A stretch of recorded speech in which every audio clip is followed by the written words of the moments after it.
الحمد لله نحمده ونستعينه ونستغفره ونؤمن به ونتوكل عليه، ونعوذ بالله من شرور أنفسنا ومن سيئات أعمالنا.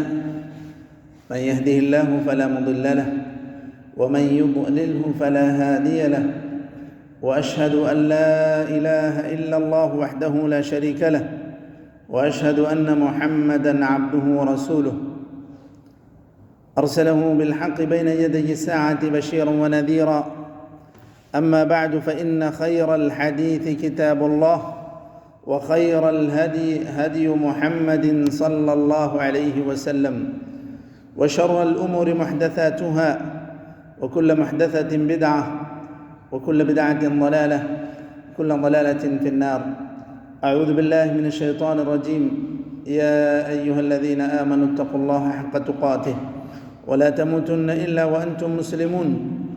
وقال تعالى: يا أيها الناس اتقوا ربكم الذي خلقكم من نفس واحدة وخلق منها زوجها وبث منهما رجالا كثيرا ونساء، واتقوا الله الذي تساءلون به والأرحام، إن الله كان عليكم رقيبا.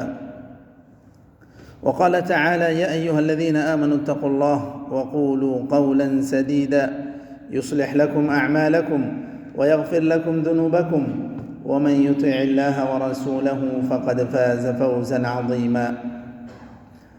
أما بعد، إخوة الإيمان، أوصيكم وإياي أولا بتقوى الله في السر والعلن.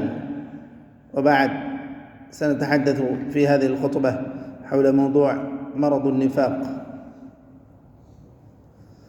إخوة الإيمان، من أعظم الأمراض مرض النفاق وشعبه، فهو مرض خطير وشر كبير. إن ابتلي به المرء صار صاحبه حيا كميت، وصحيح البدن مريض الروح. وهو مرض خطير لأنه لا يبتلى به إلا المسلم، وأما الكافر فلا يوصف بالنفاق لأنه مجاهر بكفره، ولأن الكفر مشتمل على أنواع النفاق كلها. وقد خاف منه المؤمنون ووجل منه الصالحون، فقد نقل الإمام البخاري رحمه الله عن عبد الله بن أبي مليكة يقول: أدركت 30 من أصحاب رسول الله صلى الله عليه وسلم كلهم يخاف النفاق على نفسه. وقد سأل أمير المؤمنين عمر بن الخطاب رضي الله عنه حذيفة بن اليمان رضي الله عنه: أنشدك الله، هل ذكرني رسول الله صلى الله عليه وسلم من المنافقين؟ قال: لا، ولا أزكي بعدك أحدا. إخوة الإيمان، فالنفاق على نوعين: النفاق الاعتقادي، وهو أن يظهر الإسلام ويبطن الكفر. قال تعالى عن المنافقين: يخادعون الله والذين آمنوا وما يخدعون إلا أنفسهم وما يشعرون، في قلوبهم مرض فزادهم الله مرضا ولهم عذاب أليم بما كانوا يكذبون. فصاحب هذا النفاق الاعتقادي مخلد في النار. ومن نفاق الاعتقاد بغض النبي صلى الله عليه وسلم وكراهته. قال تعالى: إن تصبك حسنة تسؤهم، وإن تصبك مصيبة يقولوا قد أخذنا أمرنا من قبل، ويتولوا وهم فرحون. وقال تعالى عن المنافقين: هم العدو فاحذرهم قاتلهم الله أنى يؤفكون. ومن النفاق الاعتقادي بغض ما جاء به النبي صلى الله عليه وسلم وكراهته، قال تعالى عنهم: أفتؤمنون ببعض الكتاب وتكفرون ببعض، فما جزاء من يفعل ذلك منكم إلا خزي في الحياة الدنيا ويوم القيامة يردون إلى أشد العذاب وما الله بغافل عما تعملون. وقال تعالى عنهم في سورة محمد: إن الذين ارتدوا على أدبارهم من بعد ما تبين لهم الهدى الشيطان سول لهم وأملى لهم، ذلك بأنهم قالوا للذين كرهوا ما نزل الله سنطيعكم في بعض الأمر والله يعلم إسرارهم.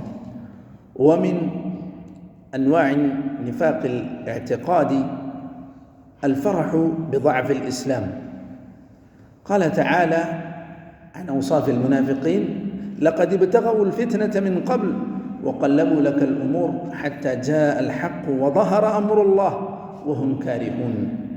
فالمنافقون يكرهون ظهور الإسلام وعلو دين الإسلام، فهذا هو من أوصاف المنافقين التي ذكرها الله تعالى في كتابه المجيد. وقد قال الله تعالى: إن المنافقين في الدرك الأسفل من النار ولن تجد لهم نصيرا، لأن المنافقين أشد ضررا على المسلمين من الكفار، لأن هؤلاء يبطنون بغض الإسلام ويظهرون الإسلام. أقول قولي هذا وأستغفر الله لي ولكم ولسائر المسلمين فاستغفروه إنه هو الغفور الرحيم.